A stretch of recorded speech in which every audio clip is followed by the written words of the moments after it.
Alors, voyons donc les remarques et les exemples. Alors, première remarque, bien sûr, si la dérivée partielle par rapport à x est nulle, on aura une tangente horizontale. Attention, ça peut être contre-intuitif par rapport à ce qu'on a vu avec les arcs paramétrés. Mais bien sûr, vu que le gradient, c'est le vecteur normal, eh bien, si la composante, selon le grade, la première composante est nulle, donc vous allez avoir un vecteur gradient comme ça, et donc une tangente horizontale. Ok. À l'inverse, pour une tangente verticale. Et du coup, c'est cohérent aussi, c'est bon, c'est hors programme, mais avec ce schéma-là, parce que vous voyez, ici, je suis dans le cas où la dérivée par rapport à x est nulle, et j'ai bien une tangente horizontale. Ne pas confondre la version arc paramétré, hein, pour un arc paramétré, si x' est nul, je vais avoir une tangente verticale. Mais là, comme le vecteur gradient, il est normal, il est orthogonal à la tangente, si la dérivée par rapport à x est nulle, je vais avoir une tangente horizontale. Ok. Ok, nanana. Donc on appelle normal à M0, la droite passant par M0 est dirigée par le vecteur gradient. Normal, c'est orthogonal à la tangente. On fait un petit exemple avec un cercle. Cercle d'équation x moins x oméga au carré plus y moins y oméga carré égale r carré. Hein, c'est l'équation réduite du cercle de centre oméga et de rayon r. Alors je vous laisse montrer que tout point est régulier et déterminer une équation de la tangente avec ce qu'on vient de voir. Alors tranquillement vous introduisez f. Hein, le cercle, ça va être f de x égale 0 avec f de x qui vaut f de x, x moins x oméga au carré plus y moins y oméga moins r carré. Donc f, elle est bien C1 sur R2. Les dérivées partielles, pas de problème. Je regarde s'il y a des points, si les points sont réguliers. Est-ce qu'il y a des points qui pourraient être non réguliers? Eh bien, le gradient s'annule en x oméga, y d'oméga. Mais attention, le centre n'appartient pas au cercle, bien entendu. Donc, tous les points sont réguliers. Donc, si je prends la tangente, mais je reste là, mais T0 en M0, j'applique directement la propriété qu'on a vue là. Elle est ici. Ok. X moins x0 fois la dérivée par rapport à x en x0, donc 2 fois x0 moins x oméga, plus y moins y0, 2 fois y0 moins y oméga égale 0. Ok. Bon, alors, ne pas perdre de vue quand même les choses qu'on sait faire depuis longtemps. On nous demande en question B, retrouver ce résultat par une méthode géométrique. Bien entendu, un cercle, qu'est-ce que c'est que la tangente? Je sais que la tangente, elle est orthogonale au vecteur oméga m0. Donc je vais retrouver exactement la même chose en disant ça. Soit m un point du plan, m va être sur la tangente si et seulement si m0m est orthogonal à m0 oméga ou oméga m0. Ce qui vous donne la même équation. Autre exemple. Montrer que dans le cas particulier où c'est la courbe d'une fonction, eh bien, le cas général rejoint le cas particulier. Alors, est-ce qu'on comprend cette question? Je vous aide un petit peu. C'est juste que le cas d'une fonction, rappelez-vous, hein, y égale phi de x. Ben, je peux toujours me ramener à f de x, y égale 0.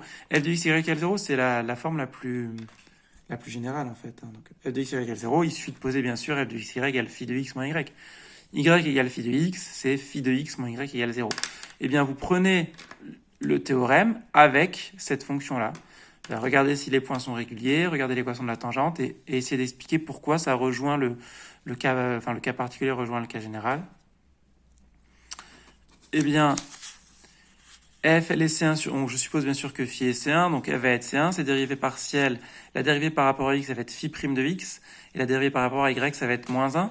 Ça, c'est intéressant, parce que si c'est moins 1, c'est-à-dire que c'est jamais nul, et donc tous les points sont réguliers. J'applique la propriété pour la tangente, x moins x0, d rond f sur d rond x en x0, y0, donc ça va faire phi' de x0, plus y moins y0 fois moins 1 égale 0. Je fais passer y à gauche, et j'ai donc y égale y0 plus phi' de x0, x moins x0, ce qui est l'équation de la tangente qu'on connaît depuis des années. Si y égale f de x, y c'est y0 plus x moins x0, f' de x0. Hein, ok.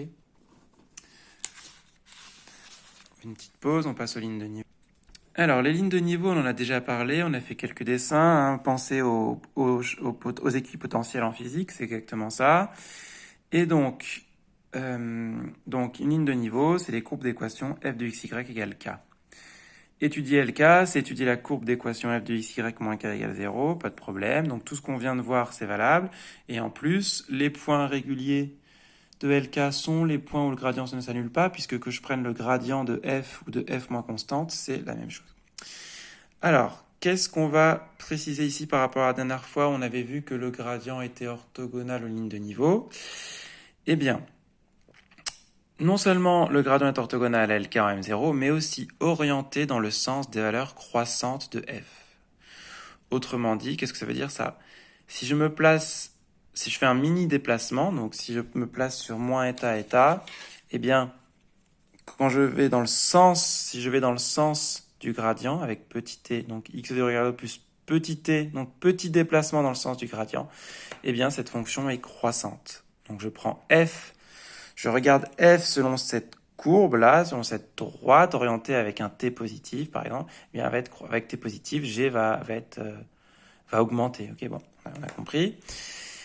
Alors, comment on voit ça? On a déjà vu que le gradient était orthogonal à LK. C'était une proposition d'il y a longtemps, vous irez revoir. Mais de toute façon, on va le revoir. J'ai cette fonction g de t.